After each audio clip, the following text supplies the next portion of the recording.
there's an image that all of us have seen at least once in our lives.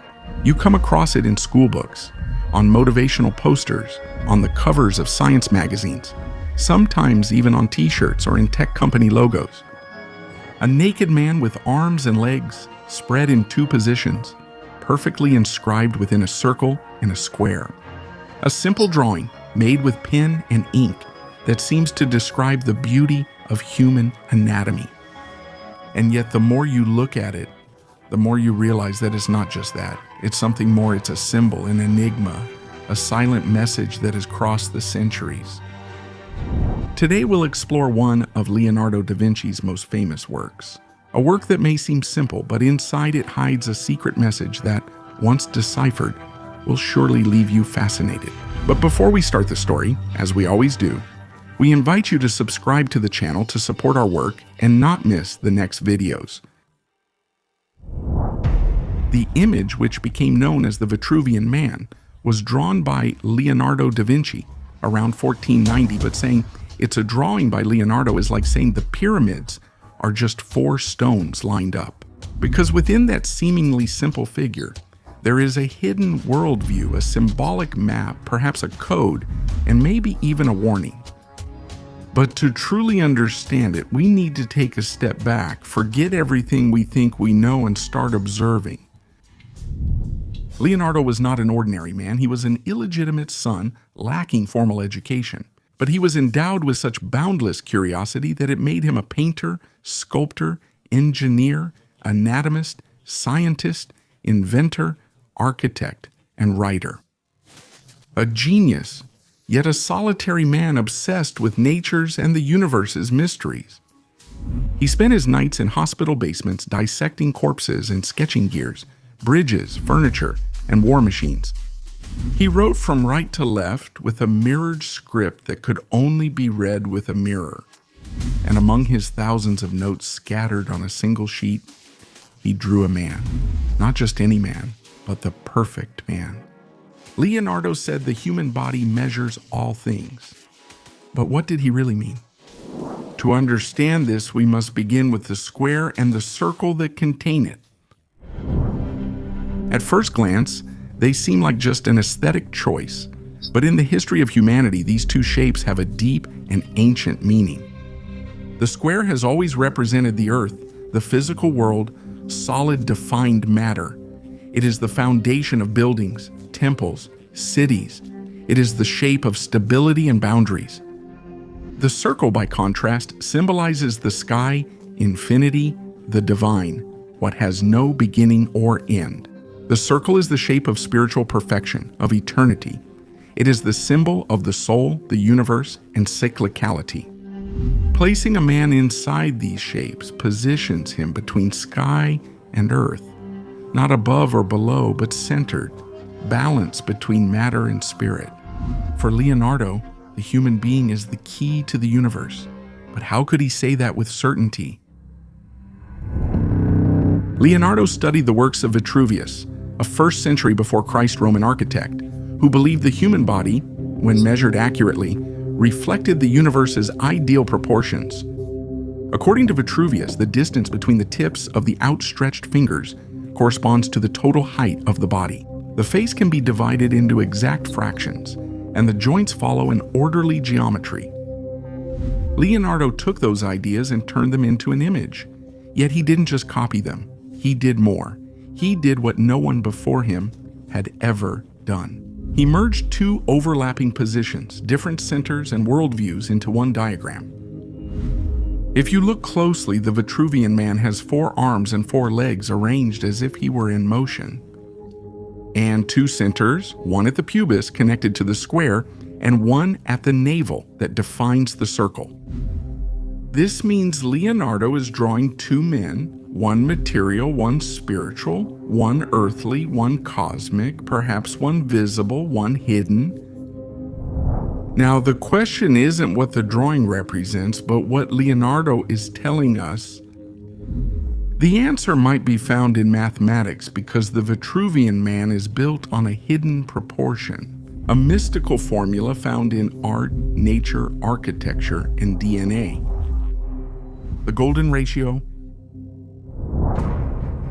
also known as the golden number. The golden ratio is a mathematical ratio equal to about 1.618. It is obtained by dividing a line in such a way that the ratio between the longer part and the shorter part is equal to the ratio between the total length and the longer part. An abstract concept for sure, but its beauty lies in the fact that it can be found everywhere, in flower petals, in the spirals of shells, in the arrangement of leaves in galaxies, and in the growth of human bones. Leonardo, who obsessively studied these proportions, precisely and subtly included them in the drawing. The Vitruvian man's body shows the golden ratio in areas like the height to navel and between joints and extremities. It is a body that both represents and contains the universe's harmony. But why? Maybe because Leonardo believed that man was made in the image of the cosmos. In each muscle, bone, and line, a sacred law was hidden, and that by understanding the form of the human body, one could decipher the structure of the universe itself. But if that were the case, then that drawing is no longer just a simple study of proportions. It's a map, a code, a message for the future. There's a question that naturally arises after understanding the mathematical and symbolic structure of the drawing. Why did Leonardo depict this man as a hybrid suspended between two geometries, in two positions, and with two centers? Some historians speak of a simple graphic experiment to illustrate Vitruvius's proportions, but this interpretation seems reductive. Leonardo never acted by chance. Each line, curve, and silence had a purpose. And here, in this drawing, the intent seems to transcend art and science to touch the realm of the symbol. According to a bolder interpretation, the Vitruvian man is not just an icon of harmony between the human body and architecture, but an operative symbol, a magical diagram, a sort of Western mandala, something to contemplate, to meditate on, perhaps even to activate. This interpretation becomes more concrete when you observe the connection between the Vitruvian man and ancient alchemy. Alchemy, unlike chemistry, was an esoteric practice seeking to turn lead into gold and perfect the soul into enlightenment. The alchemical work was divided into four main phases: nigredo, putrefaction; albedo, purification; citrinitas, illumination; and rubedo, completion and rebirth. Now, if we look at the drawing through this lens, we can read in the square the earthly enclosed geometry, the phase of nigredo, the prison of matter. The moving, expanding central body symbolizes transmutation and the struggle between limits and the infinite. The perfect, endless circle symbolizes the work's completion, rubedo, the philosopher's gold. Leonardo may have concealed in his drawing a symbol of inner ascension, not religiously or canonically, but in a hermetic universal language. He sees the human body as more than flesh and bones. It's a sacred device, a divine machine that, if understood, can take man beyond himself. If geometry or symbolism weren't enough, there's another disturbing clue. Leonardo writes around the drawing, but he does it with his typical mirror writing. The letters are reversed, readable only with a mirror. Many explain it as a left-handed habit. Others say it was to protect his intellectual property. In an era when mirrors symbolize self-knowledge and truth, you can't ignore the symbolic power of a text, revealed only through reflection. It's as if Leonardo wanted to tell us what you see is not everything. You need to look from another perspective. You need to turn your gaze around. The Vitruvian man appears to seek to transform that gaze. He not only represents man, but transforms him, revealing him as a cosmic being who embraces both sky and earth, to embody the universal law and manifest the invisible structure within himself. Many ancient cultures feature the universal man figure.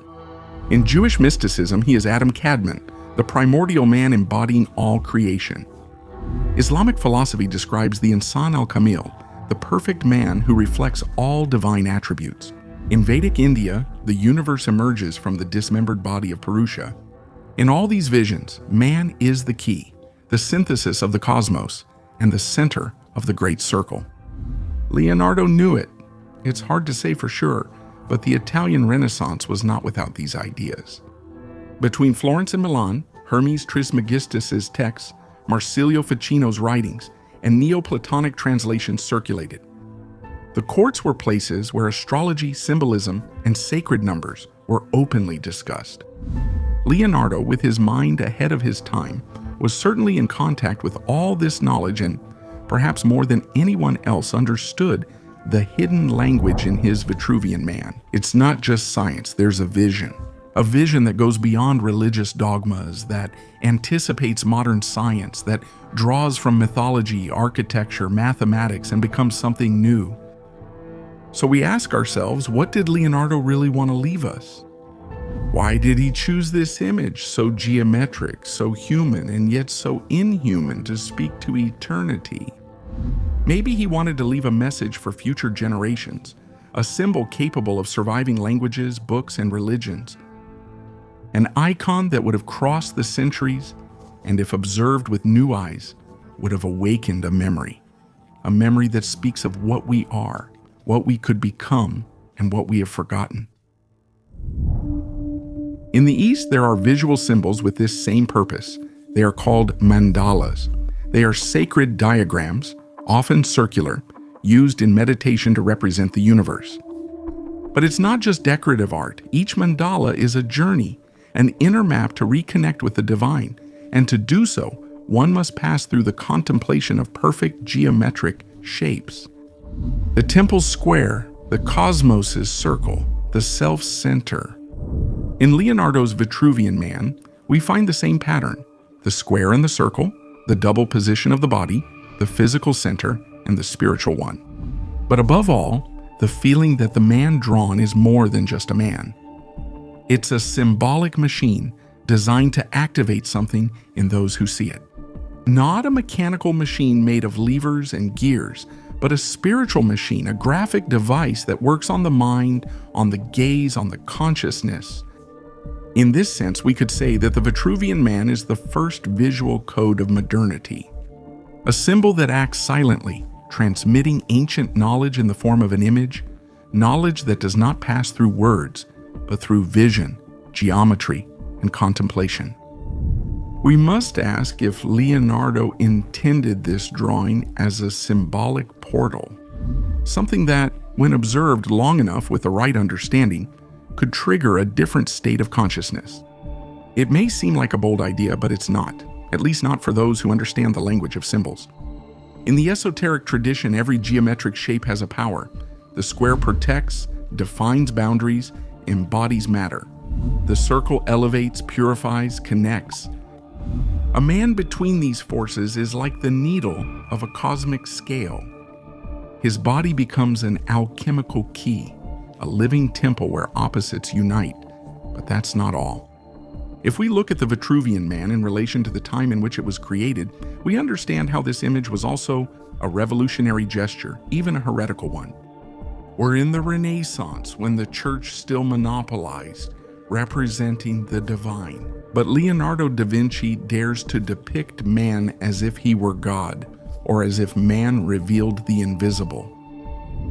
In the Middle Ages, only Christ's body was considered perfect, but Leonardo da Vinci's drawing lacks any Christian reference. There is no cross, halo, or redemption, just a naked man, both fragile and majestic, yet central in the world's order. Some historians call this a heretical vision. Leonardo's Vitruvian man doesn't honor God, but instead celebrates humans as the measure of all things. A statement that predates the secular scientific view of the universe by centuries, while remaining deeply rooted in ancient mysticism. Because saying that man is at the center of the universe does not mean denying God, it means saying that the divine is within us. Comparing the Vitruvian man drawing to great works of antiquity feels strange and almost unsettling. It's like they speak the same language, a language made not of words, but of shapes, of relationships, of numbers, of proportions that repeat like an echo through millennia, cultures, continents. a geometric language that no one has ever taught, but that everyone seems to know. The golden proportions Leonardo used in the human body also appear in ancient Egyptian temples, where hall and column dimensions reveal hidden mathematical relationships.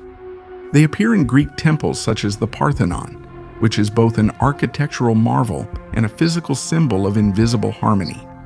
The same proportions live in the megaliths of Stonehenge, in the secret geometry of the pyramids of Giza, in the sacred layout of Angkor Wat, even in Andean textiles and the Nazca drawings. But how is it possible? How can the same pattern emerge everywhere among peoples who have never met each other? Some speak of a lost wisdom, ancient and possibly older than written history, an archetypal language shown through number and form. Maybe it wasn't just about aesthetics, but something much deeper. The belief that the universe had an ordered structure, and that understanding this structure meant understanding God, nature, and the soul. Centuries later, Leonardo appears to collect the fragments of this lost language and translate them perfectly in his Vitruvian Man. A man drawn on paper becomes a timeless stele, an inkstone tablet holding all that past civilizations once intuited. That the human body is not random, but built like a temple, and that the measurements of the body speak the same language as the stars.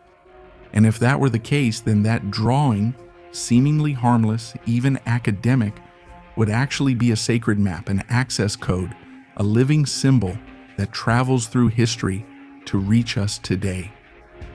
But what is it telling us? Maybe that we've forgotten that beauty is not a trend, but a law, that the body is not a machine, but an antenna designed to resonate with the universe. That every finger, every joint, every proportion is a hidden harmony, and that by observing ourselves, we might perhaps remember the language of our origins.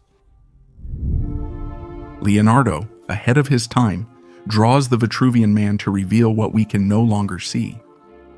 He entrusts his message not to the church, court, or those in power, but to those who know how to see. And this perhaps is the deepest mystery of the Vitruvian Man. It is not a drawing to be understood, but a door to be crossed, a door to a forgotten memory, toward knowledge belonging not to the past or future, but to the eternal. A knowledge that speaks through the body, that lives in form, that resonates in the silence between the lines. Maybe Leonardo wanted to tell us, don't look outside, look at yourselves, because you are the temple, you are the code, you are the center of the circle and the square. The Vitruvian Man is a small drawing, yet it appears to hold a vast code within. What do you think about it? Let us know your opinion in the comments, and if you like the video, don't forget to subscribe to the channel to support our work. See you in the next story.